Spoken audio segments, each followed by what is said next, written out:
Bueno, realmente la plática se llamaba La intersección entre las herramientas digitales y los procesos de fabricación local como una metodología colaborativa de retroalimentación, pero me comentaron que el título era muy largo, entonces terminó cambiándose a Digital Crafting. Digamos que con este término, digo, lo que quería hablar era más que nada sobre como todas estas herramientas y procesos digitales que actualmente utilizamos en, digamos, en la carrera o en el área de diseño, y cómo realmente, digo, aplicándolo en un contexto mexicano, de pronto se vuelve un poco más acceso a ciertas tecnologías o a ciertas herramientas. Entonces también existe un proceso de adaptabilidad y de improvisación que tenemos que realizar con lo que tenemos a la mano en México.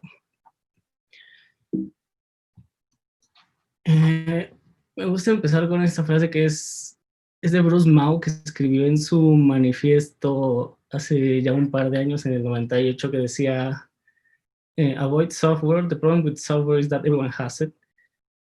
Me hace pensar que justamente, digamos, yo crecí estudiando en un contexto donde las herramientas digitales eran vistas como algo negativo, como algo malo, porque los procesos análogos o los procesos manuales eran, digamos, una cosa más ligada al diseño.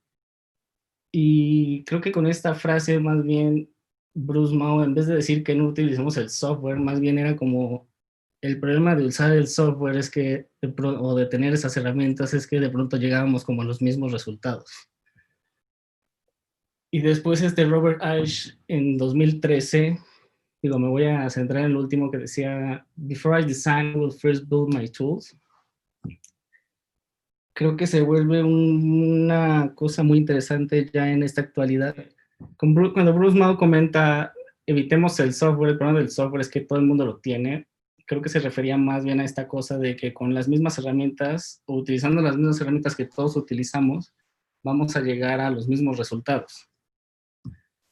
Entonces, después de esto, Robert Ives en 2013, me enfoco en la última parte que dice, antes de diseñar voy a diseñar mis propias herramientas. Entonces, creo que esto en el contexto de diseño, digo, ya existía el tema, pero con la era digital tenemos acceso a mil y una herramientas nuevas que cada uno podemos crear. Y esto, digamos, o sea, creo que se vuelve como un tema que siempre me preguntan de si los arquitectos o los diseñadores deberíamos aprender a programar. Y me gusta pensar en la respuesta que da este, ay, se me fue Steve Jobs, cuando le preguntan sobre la programación, y justo él comenta que no todos deberíamos ser programadores, pero sí todos deberíamos de tener las nociones básicas de programación, así como tenemos las nociones básicas de cualquier profesión, ¿no? Esta imagen donde como el rol del arquitecto o el diseñador, pues realmente las herramientas han cambiado en la actualidad. Antes, obviamente, el único acceso o digamos, de diseño o representación de diseño que teníamos era más que nada el dibujo, los modelos físicos. Después, en esta etapa donde Iván Sutherland en 1973 con Sketchpad de pronto introduce lo que es el dibujo vectorial. Y digo, actualmente, digo, no por poner en el mismo peso las aportaciones de Van der Rohe con Sutherland, con Nick Baker, pero actualmente el acceso de herramientas digitales que tenemos es impresionante. Justo en esta idea de creación de herramientas, me gusta hablar de este proyecto de Biocentrum de Peter Eastman, porque justo en esta idea de cómo uno debe crear sus propias herramientas, el proyecto, él quería utilizar ciertas organizaciones matemáticas en una era donde no existía como tal programas o softwares que le ayudaran a llegar a este proceso. Entonces, él en este proyecto, en ese tiempo, se pone en contacto con un profesor que se encuentra en una universidad del otro lado de Estados Unidos, el cual de pronto él le dice, quiero hacer estos arreglos, quiero que realmente los cálculos correspondan a ciertas organizaciones. Y es gracioso como de pronto este profesor que tiene acceso a una de las primeras computadoras que generan dibujos vectoriales, empieza a meter los cálculos y empiezan a hacer como este vaivén de ideas donde Pete Reisman decía, casi metía los parámetros vía telefónica con este profesor los programaba y al siguiente día los resultados de X para dibujos bidimensionales, porque en ese tiempo todavía no, la computadora no lograba procesar imágenes tridimensionales, y con esas imágenes el despacho de Pete Reisman desarrollaba los isométricos. Entonces, esta idea de introducir la computadora como una herramienta de retroalimentación dentro del diseño, Pete Reisman es uno de los pioneros en introducir este concepto de diseño computacional.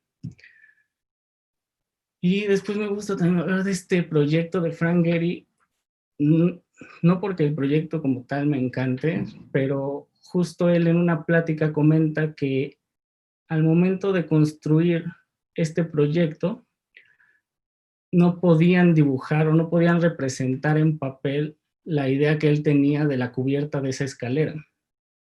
Entonces, cuando termina construyendo la escalera, él no termina feliz porque él dice que esa no era la geometría que él quería construir, pero que tampoco encontraron los medios de cómo, digamos, comunicarle al constructor de qué manera querían esa techumbre. Entonces, justo con este proyecto es donde Frank Gehry empieza las pláticas con uno de sus trabajadores que de pronto le muestra ciertos elementos realizados en un software que eran los orígenes de CATIA, y es cuando el despacho de Frank Gehry se empieza a introducir en esta idea del diseño asistido por computadora. Entonces, en esta idea de digital crafting, de file to factory, de cómo de pronto tenemos acceso de que ya perdemos esa comunicación literal con el constructor. Actualmente existen medios donde literalmente desde un archivo 3D podemos verlo materializado inmediatamente a partir de puras instrucciones dentro de la computadora, sin tener que tener esta plática con el constructor y tener pérdidas en el producto final. En base a eso me gustaría hablar como de algunos proyectos en los que he trabajado, donde justo esta idea de cómo esta retroalimentación entre diseño, computadora, construcción y demás, he tenido ciertos como encuentros desde mi punto de vista a veces divertidos. Primero voy a empezar con este pabellón que fue en colaboración con Rodkin Arquitectos. Este proyecto empieza con una idea era para el FONCA, y la idea era desarrollar en un principio 3 pabellones donde justo queríamos incluir al artesano como factor principal dentro de su construcción. Entonces tomamos de referencia en Japón, en la prefectura Mie, este santuario de Ise. Digamos que este santuario, a pesar digamos, de que la arquitectura se ve de hace siglos, es un santuario que van reconstruyendo cada 20 años, porque para ellos o para esta cultura es más importante preservar la técnica que preservar la construcción. Entonces es todo un evento, toda esta idea de la construcción, de cómo se va pasando la técnica, cómo se van enseñando los conocimientos y se va construyendo de la misma manera cada 20 años sin cambiar ni un solo detalle y con el mismo tipo de madera y de materiales. Entonces esto se vuelve como todo un evento pues, hasta a nivel nacional, y que ya llevan haciendo esto desde hace más de 1300 años. Entonces nosotros nos metimos con la comunidad de tejedores de México, que veíamos que ciertas como costumbres o ciertas técnicas justo se estaban perdiendo, en el sentido de que hay ciertas técnicas que ya se están dejando de utilizar. Entonces queríamos generar un pabellón donde cada una de las piezas tuviera que ser intervenida por uno de estos tejedores. Entonces, digamos, sí empezamos con esta idea de un form finding a través de una simulación donde llegamos a esta geometría. Después hicimos una retopologización donde encontramos estos triángulos, y a partir de estos paneles, o sea, digamos, nosotros dimos una primera idea, nosotros queríamos dar una primera idea de tejido, de decir, ok, simplemente si tenemos una geometría donde podemos remover un panel sin que la estructura se venga abajo, nosotros dimos esta primera idea de tejido donde era una idea de gradiente, de decir, pues si queremos una apertura, tenemos un panel con tipo tejido A, que es con esta idea de un tejido más abierto, y en ciertas partes un tejido más cerrado. Pero obviamente la idea era dejar que el tejedor hiciera realmente lo que él quisiera. Entonces, la escala del pabellón era pequeña para que justamente fuera accesible poder remover cada uno de estos triángulos. Entonces, era fácil entre 2, 3 personas poder remover una pieza, tejerla y ensamblarla nuevamente.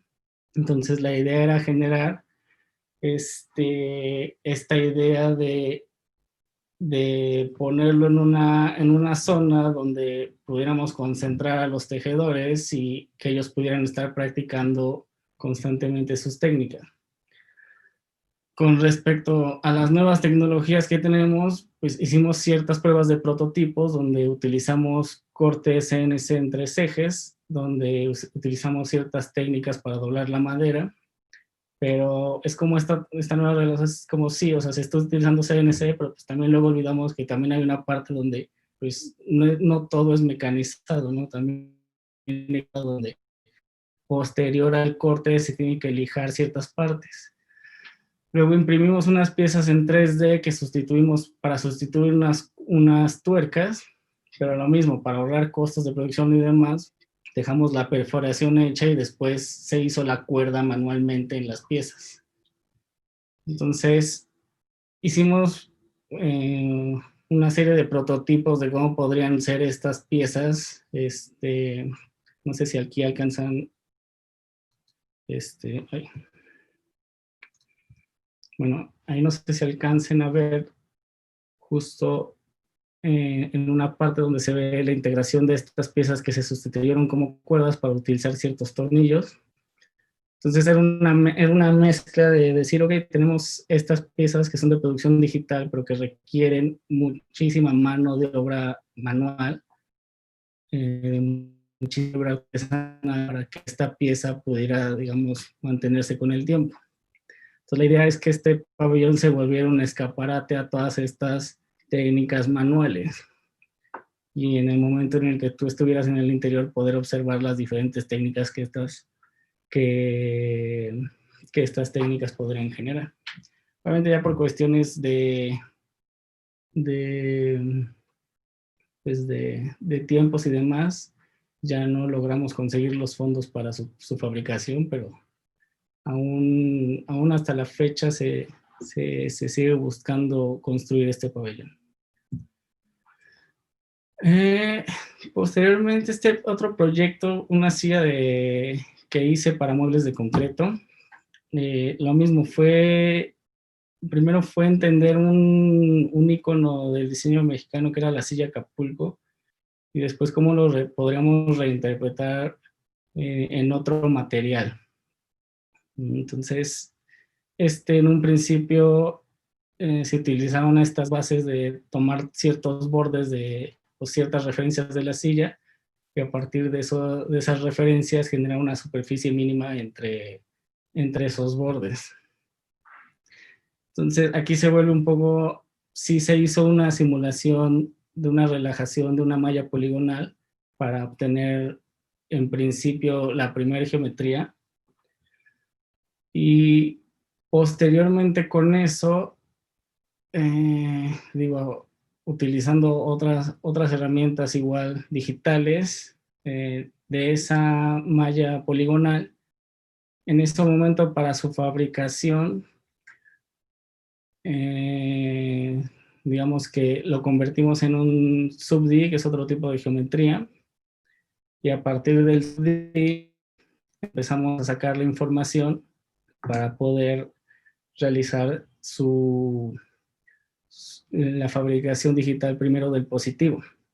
Entonces, aquí sí fue todo un tema porque, o sea, sí tiene que ver con fabricación robótica y demás, pero pues también la calibración de todo lleva o sea, no es solamente echar a andar la máquina, sino lleva todo un proceso de primero realizar un soporte para el router, checar que ese soporte tenga, pues, digamos, la precisión que queremos. Después, pues, hay ciertas herramientas que de pronto durante este proyecto tuvimos que modificar, como ese perico que de pronto se nos rompió la llave y en ese teníamos que cambiar la broca.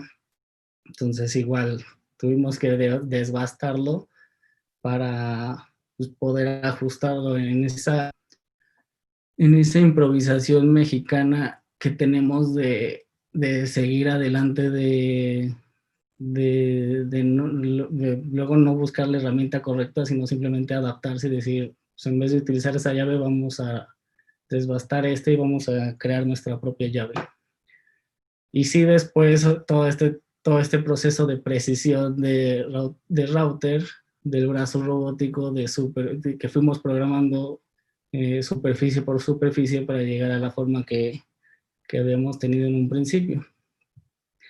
Y después de eso viene todo el desarrollo de molde, después viene todo el colado y todo este ajuste manual que lleva, justo como algo interesante que pasó en esto fue que teníamos miedo que no saliera el desmolde a la primera, pero estas fotos estos videos que ahorita que estoy mostrando justo es de la primera pieza que colamos, y teníamos miedo porque no, todo fue hasta en cierto punto algunas cosas improvisadas, pero sí, al momento de desmoldar no tuvimos ningún problema.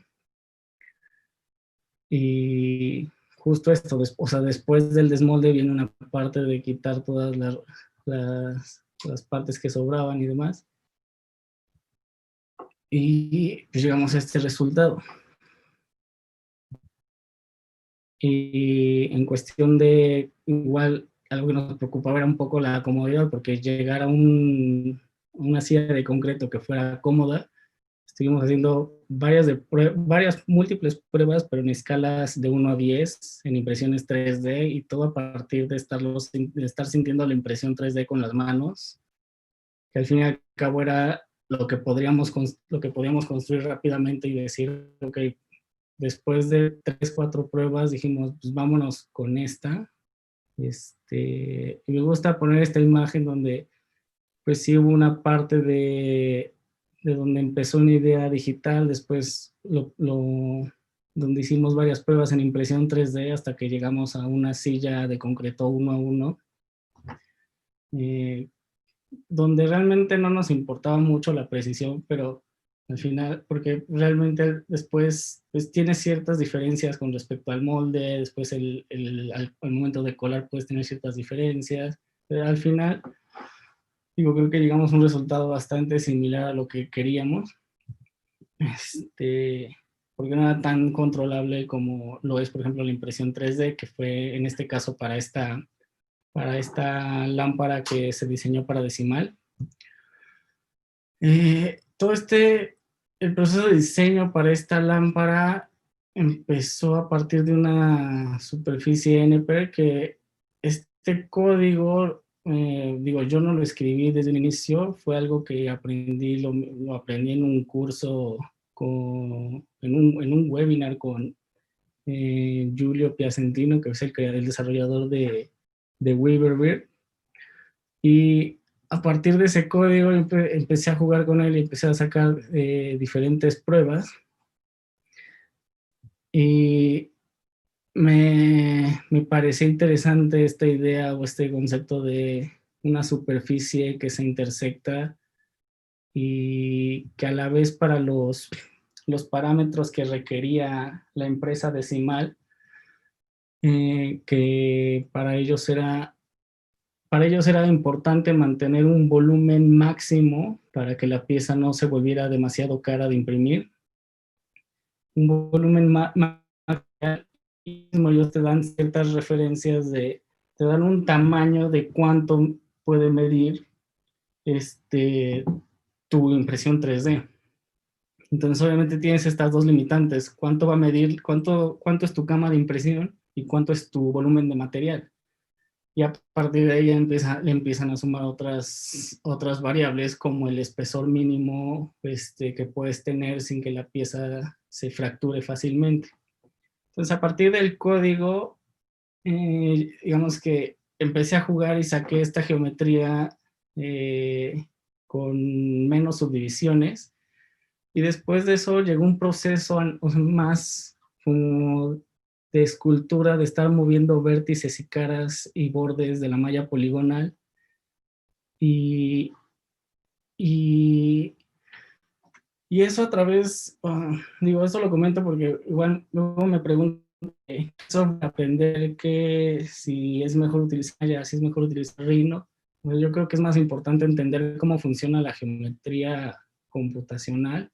Y o sea, no importa si se hubiera hecho en Rhino o en Maya, el resultado, o sea, al fin y al cabo es como tener el conocimiento de cómo funciona una malla poligonal o cómo funciona una superficie tipo NURBS para entender qué posibilidades y qué limitantes tienes. Entonces, en este caso, digo, como en su momento Rhino estaba sacando sus herramientas de SUBD, lo trabajé en Rhino. Entonces, digamos que lo que yo estaba haciendo era trabajar con la geometría izquierda, del lado izquierdo, que es como esta geometría más faceteada, y a partir de las propiedades del SUBD me generaba la geometría del lado derecho. Entonces, al final, de si cumplía con los espesores mínimos, si tenía el agarre suficiente al módulo de la empresa decimal. Y también había un tema de espacio debido a donde se imprimían estas lámparas por cuestiones de costos. Si había si había un espacio menor a 4 centímetros, automáticamente el costo de la impresión se disparaba muchísimo. Entonces, otra limitante que era es que no hubiera como este tipo de agujeros donde el espacio no fuera 4 centímetros. Entonces, lo mismo, el software te permite hacer todo este tipo de evaluaciones. Y al fin y al cabo lo que queríamos explotar era el volumen máximo de impresión con la cantidad de material que teníamos máxima para imprimir. Estas ya son algunas fotos del producto final. Y lo que me gusta es que algunas personas pensaban que era, digo, hasta los mismos de Decimal cuando les mandé el modelo 3D, cuando les había mandado, digo, estas ya son las fotos de ellos, pero yo les había mandado estas imágenes y digo, ellos pensaban que eran 3 modelos diferentes, pero realmente es una misma lámpara vista de diferentes lados. Y para esta, lo mismo, hubo un proceso digo, uno pensaría que es como, sí, sale de la impresora y demás, pero no, digo, no puedo hablar mucho sobre las técnicas que se realizan en la empresa de Decimal, pero tienen un control de postproducción de la pieza, justo para que no, o sea, como para darle la calidad final de la superficie y después darle una aplicación para que el material no se amarillente con el tiempo.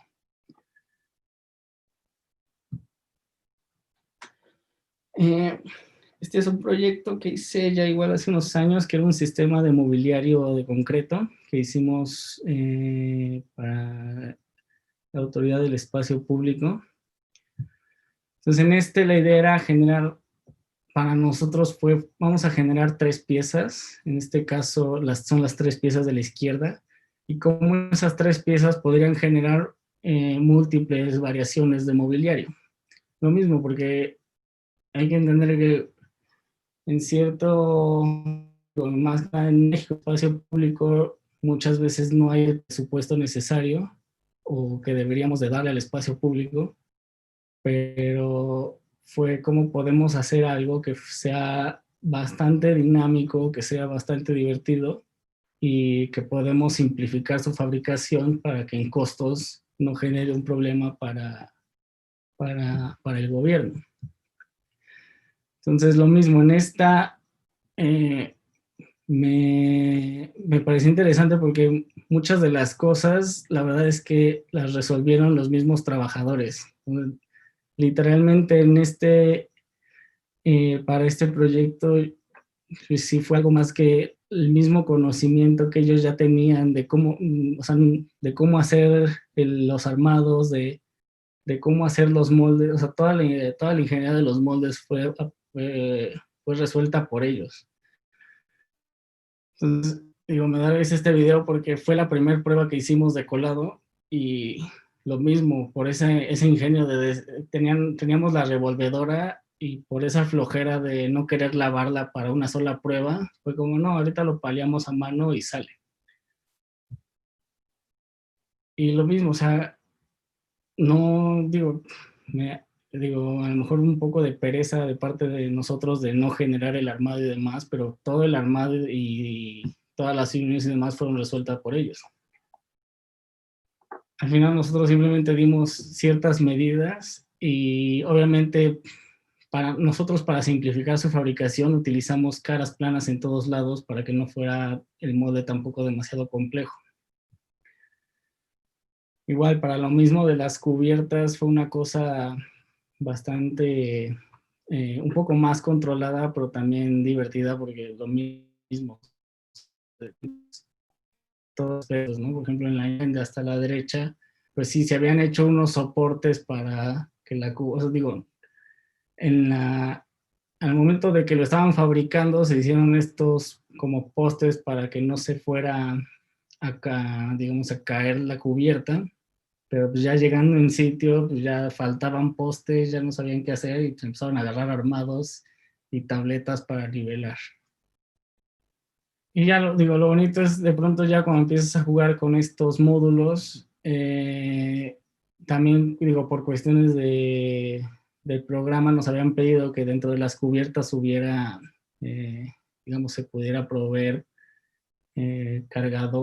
conexiones para cargar dispositivos móviles y digamos en esa plaza había internet gratuito, entonces eso ayudó mucho a que la gente empezara a utilizar ese espacio, que era un espacio un poco, la verdad, pues, digamos, era una zona bastante complicada, pues por lo menos les dio un espacio a las personas para tener un respiro de sus vidas para poder conectar sus celulares y me encantaba esta foto donde ves a los niños de pronto brincar con los respaldos, estar corriendo sobre las piedras y al fin y al cabo, digo, cómo, cómo se empieza a incrustar en el contexto urbano. Y digamos ya para Mad Architects, este proyecto que es un proyecto cultural en Shenzhen, digamos que yo no estuve tan involucrado en la parte de diseño, pero estoy más involucrado en la parte de la fabricación de la fachada. Entonces, se vuelve interesante como de pronto lo mismo, estas herramientas te empiezan a ayudar a hacer evaluaciones de curvatura, de entender qué puntos van a ser complicados para su fabricación. Y obviamente todo esto también están en contacto con otras empresas que son especialistas, pero pues la misma oficina, pues tenemos que dar una primera idea o un primer resultado de lo que se quiere, ¿no? Para que también pues haya como este feedback entre un especialista de fachadas con una oficina de arquitectura, donde hay un diálogo sobre lo que se quiere y sobre lo que se puede hacer. Entonces, en esta primera idea, primero, pues digamos, realizar este primer estudio de paneles donde pues hay ciertos requerimientos, ciertas ideas que de la misma oficina se quiere con respecto a la fachada. En cuanto a tamaños y acabados y especificaciones, y aquí pues, la computadora ayuda mucho a hacer todas estas evaluaciones donde tienes que checar espacio entre piezas, las dimensiones de las piezas. Obviamente hay este factor que pues se quiere un factor aleatorio, que no haya una pieza similar a otra, eh, pero manteniendo como este módulo también. Entonces hay que encontrar como esas variables donde pues realmente el código facilita la producción de estas piezas. Entonces, obviamente, después de ver una constructora donde pues tienen que hacer uso digamos, de toda la información que les mandan, y se vuelve interesante como este diálogo entre las empresas donde pues sí hay como estas intenciones de mantener como todas estas intenciones de diseño, pero pues también hay ciertas cuestiones que el material pues no puede dar, o ciertos defectos del mismo material que va a suceder en ciertos casos, como podemos ver en la foto de la izquierda, como pues el mismo material en cierto punto se va a despostillar, o en ciertas orillas el corte no va a ser tan perfecto. Entonces, lo mismo, o sea, como o sea, damos una tolerancia entre piezas de tanto para que podamos tener cierto juego, pero pues también hay que evaluar cómo vamos a hacer esa junta. Y también estar evaluando cómo material va a haber en un proyecto que pues va a estar ahí durante mucho tiempo, pues cómo se va a ir desgastando este material, y cómo se ve este material o estas piezas con respecto a la luz, con respecto con el agua, cómo va a ir afectando todo esto. Y digo, también dentro de la oficina es lo mismo, o sea, uno pensaría que para una imagen digo, aplicando todo esto, primero aplicando toda esta idea a un panel para entender cómo va a funcionar a pequeña escala, pero después aplicándolo pues ya a la geometría final o a la geometría del proyecto arquitectónico, para, para su fabricación. Digo, básicamente creo que eso era de lo que quería hablar, pues realmente las herramientas digitales nos ayudan bastante o sea, sí creo que el arquitecto o el diseñador debería de tener ciertas nociones de programación y, y, y de cómo funciona la geometría computacional para poder resolver todos estos detalles que en el mundo físico o la materia responde de manera diferente. Entonces, entender la geometría a nivel digital para también entender cómo funciona el material a nivel físico, de decir, porque digamos, al fin y al cabo el material a la intemperie tiene ciertas reacciones que uno tiene que entender que no va a ser exactamente como el modelo tridimensional, pero hay que adaptarse a a todos estos cambios que que pudiera generar el mismo material y el material y también de la mano de obra que disponemos en cada localidad. Y pues, básicamente eso era todo lo que quería hablar. Muchas gracias.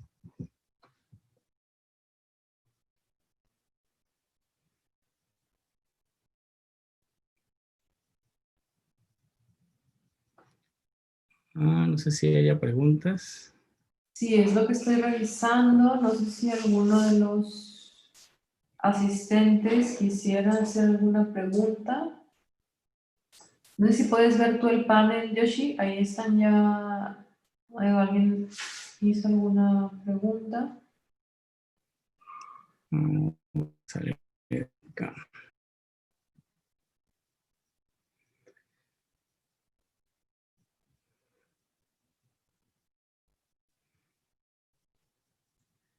Me parece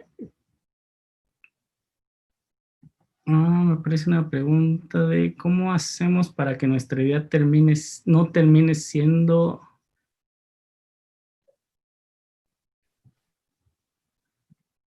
Aquí hay otra pregunta que me pregunta cuál fue mi formación con respecto a la programación. Digo, eso es algo, digamos, yo empecé en programación, la verdad es que en mi universidad y en el tiempo en que me tocó, la programación no era algo como que estuviera a la mano. Digo, en México y en la UNAM era algo como visto por como que era algo como que no debería de existir y no debería de ser y el diseño debería de ser análogo a más no poder.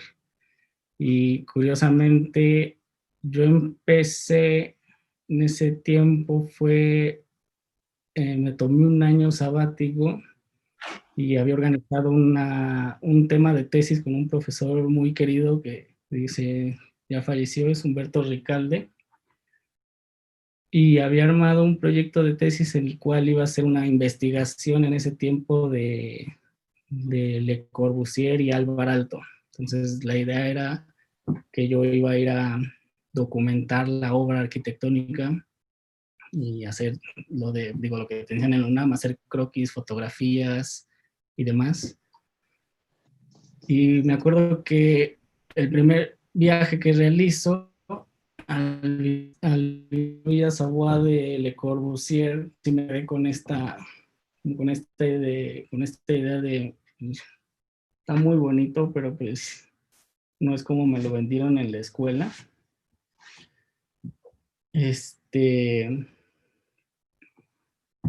Y a partir de ahí es que eh, empiezo a replantear lo que quiero hacer y visitando una universidad en París, empiezo a ver una exposición que empiezan a hacer, que era si no me recuerdo, de Philippe Morel, y era de diseño computacional y de superficies mínimas. Entonces me acuerdo que viendo los resultados empecé a ver y empecé a preguntar a mí mismo cómo es que hacían eso. Y fue ahí que me empecé a introducir primero en y en ese tiempo había tanto acceso a, a tutoriales ni a webinars como lo hay ahora. Entonces, digo, fue rascándole lo más que pude en internet y en cursos que fui tomando y encontré, digo, en ese entonces también encontré un centro eh, en Madrid que se llama Control Mat y ahí es donde empecé a estudiar pues las bases de diseño computacional. Y ahí es donde me empecé a introducir con, con Grasshopper, con Processing, con Kangaroo, con diferentes plugins para Grasshopper. Y posteriormente de empezarme a juntar con en México, que lo mismo, cuando regresé a México había pocas personas que estaban trabajando en eso, entonces era una comunidad muy pequeña. Entonces fue acercándome con estas personas y lo mismo, empezar a compartir conocimiento, empezar a hacer cursos, empezar a hacer de todo. Y ya posteriormente fue tratar de empezar a aplicar esos conocimientos en tu trabajo, en tu día a día. Ya después, pues ya mi misma curiosidad pues, ya me llevó a yo a tratar, digamos, a no solamente quedarme en Grasshopper, sino también en ese entonces me acuerdo que ya después me metí a Processing y después empecé a aprender programación en Python y lo mismo, después también tratar de entender eh, cómo funcionaba la fabricación digital, y pues ya ibas aprendiendo diferentes cosas, pero así como tal, pues más o menos fue como me introduje a lo que fue a la programación. Ah, hay otra pregunta que dice, ¿qué tal es la intersección entre este enfoque y otras áreas creativas y cómo maximizamos ese trabajo en conjunto?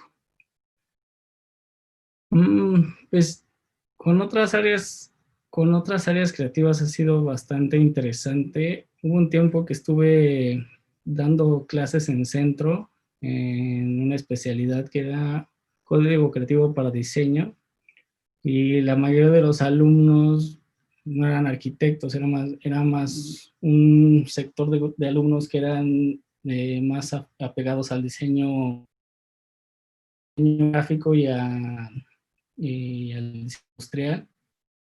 Y un poco también colaborar con ellos, estar viendo como cuáles eran sus inquietudes y qué eran lo que querían realizar, pues también me abrió un poco a mí la curiosidad de estar viendo qué estaba pasando con la programación y en otras áreas.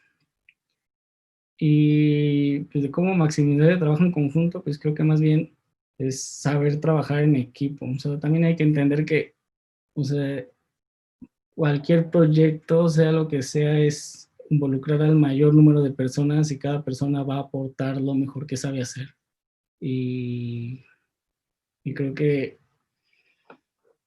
por lo menos así me ha tocado trabajar digamos, por ejemplo, en WeWork.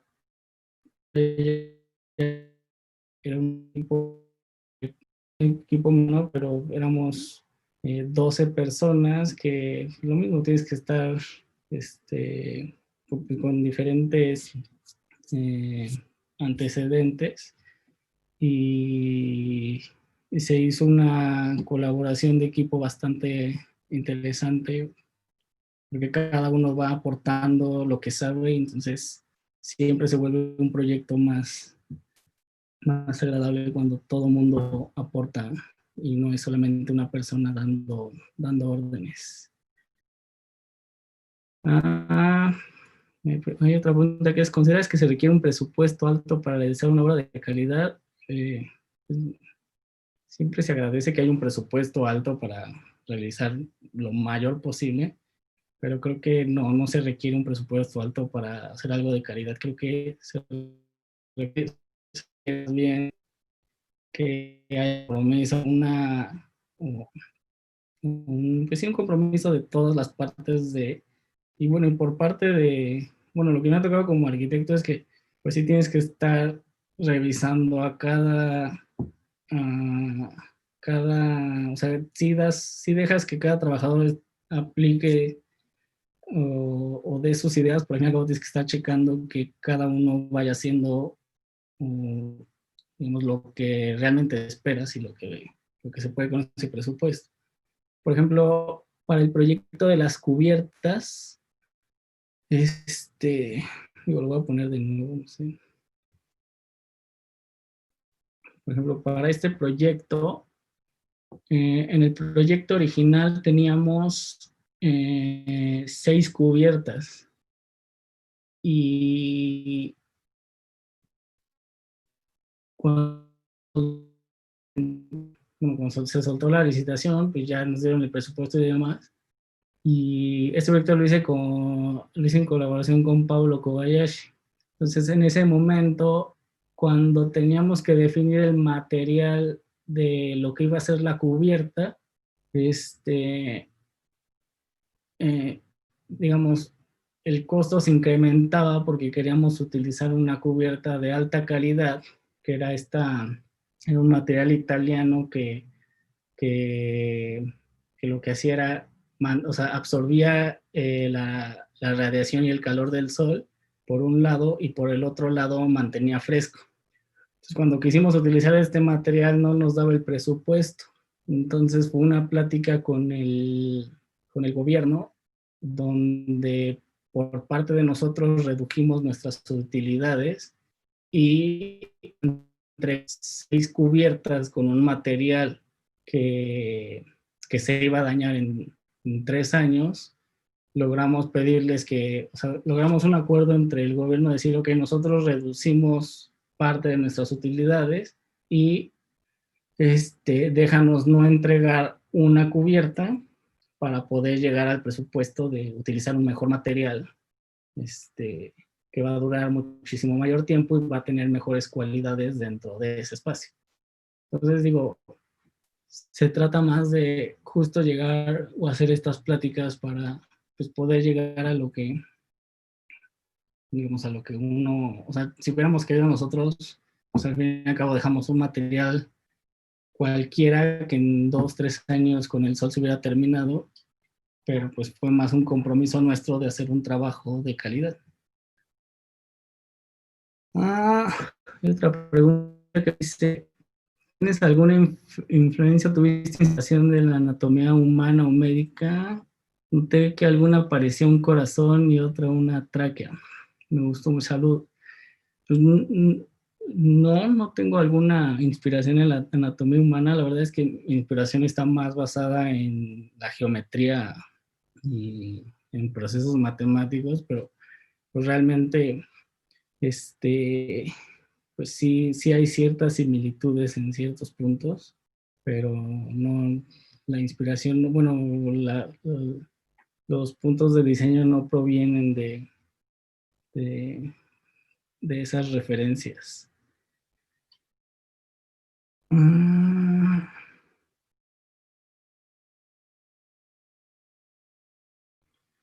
Esta pregunta que dice, ¿qué libros han sido más influyentes para mí?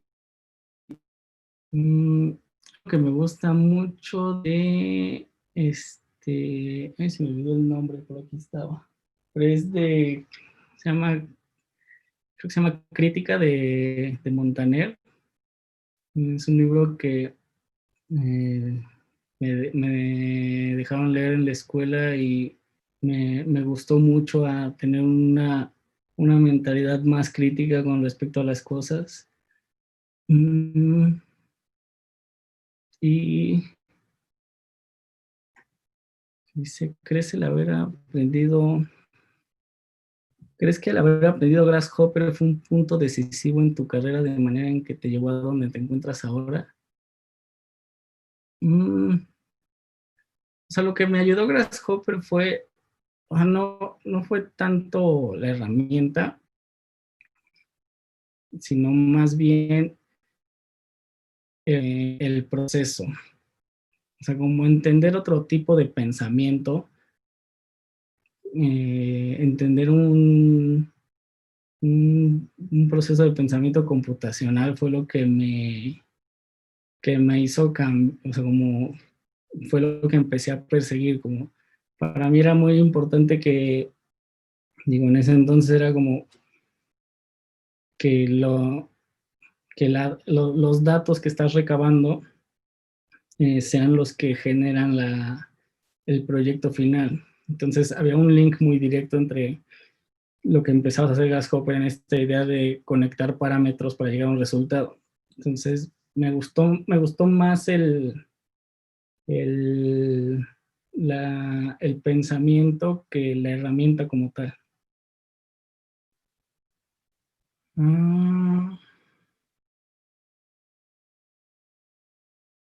Dice, ¿cómo trabajas con los estructuristas para que no haya gran cambio en la producción de diseño? Y pues realmente es a prueba y error, o sea, lo mismo, o sea, no sé, por ejemplo, con la silla, pues tienes que escuchar lo que te dicen los que ya, o sea, lo que ya saben, los que trabajan ese material. En este caso, con muebles de concreto, ellos me decían, no, ya hay que mantener tal espesor, y digo, al final, en un principio lo queríamos hacer súper delgado, pero pues al final fue como pues, delgado con el concreto y con un material que queríamos utilizar en ese momento, se volvía carísimo. Entonces, digo, es una cosa de estar empujando y empujas y pruebas y si no jala y vuelves a probar, está presionando en el turista. Por ejemplo, con las cubiertas también fue una pelea con el poste porque el estructurista quería utilizar un perfil más grueso. Entonces fue estar en juntas, de decirle cómo lo podemos adelgazar, hasta que llegó un punto en el que pues llegas a una media entre lo que la estructura puede dar y lo que el diseño quiere, y pues simplemente que, que, pues que tu argumento tenga cierto valor para que el estructurista que también lo pueda, eh, lo pueda tomar y pues a partir de eso estar probando hasta que se consiga. ¿Qué consejo le da a esta universidad que busca entrar al mercado laboral de arquitectura y diseño? Pues, o sea, yo creo que lo mejor que pueden hacer es entrar a trabajar a algún lugar que les, por lo menos, te guste lo que están haciendo en diseño, porque más allá, o sea, sí aprendes como de las oficinas y aprendes cómo es la metodología de trabajo ya en un mundo real, pero también conoces a mucha gente de la cual empiezas a aprender diferentes cosas.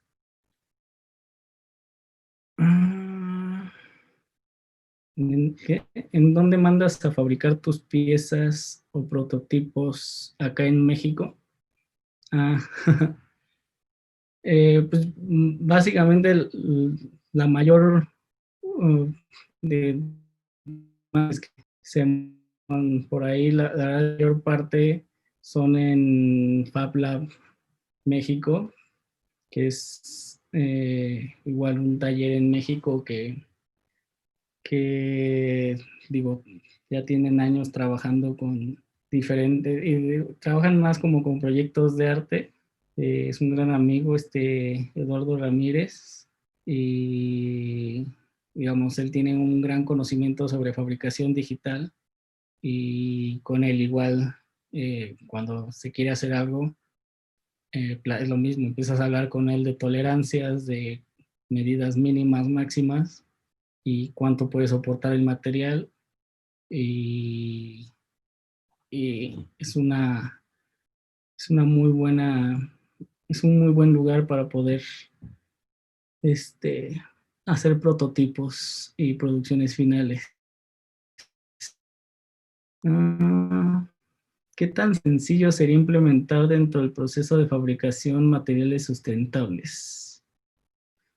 Con esto me refiero a si sería más costoso, afectaría la durabilidad y al mismo tiempo, ¿qué tan común es encontrar proveedores que manejen tales materiales?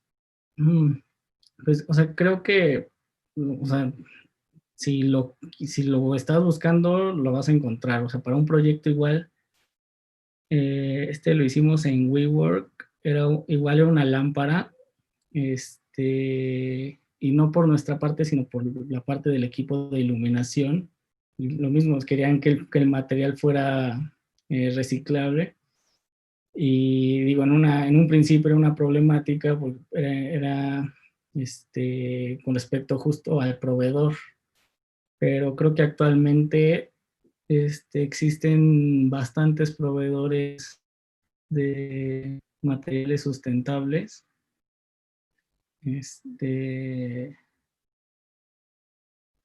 Y, o sea, creo que sí, o sea, cada material va teniendo o sea,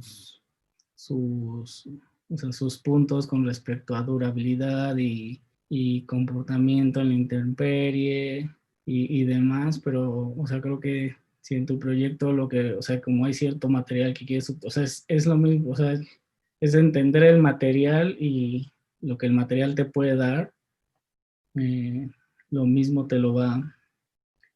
este, te lo va a permitir en el diseño. Mm,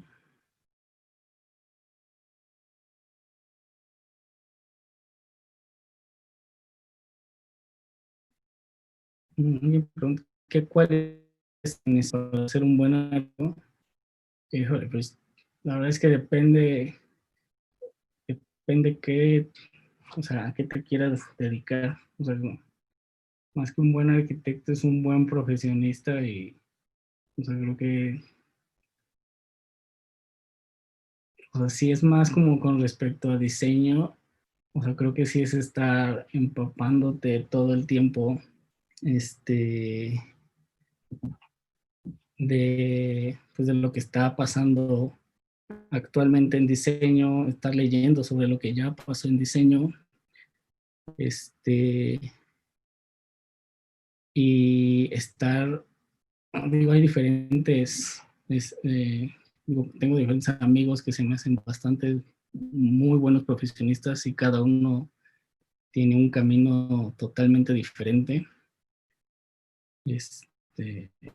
Yo creo que simplemente hacer lo que te apasiona. Eh, Creo que con eso. Bueno, todos los asistentes al parecer tienen muchas otras preguntas, hay algunas que se quedaron acá en el chat, pero igual y podemos ver la opción de que te puedan contactar ahí por otros medios o correo, etcétera, y te hacemos llegar las preguntas a ver si tienes tu oportunidad de contestar algunas otras. Seguro. Pues muchas gracias, Yoshi, por esta conferencia, pues súper interesante. Vemos pues toda la respuesta del público y todas esas dudas que salen.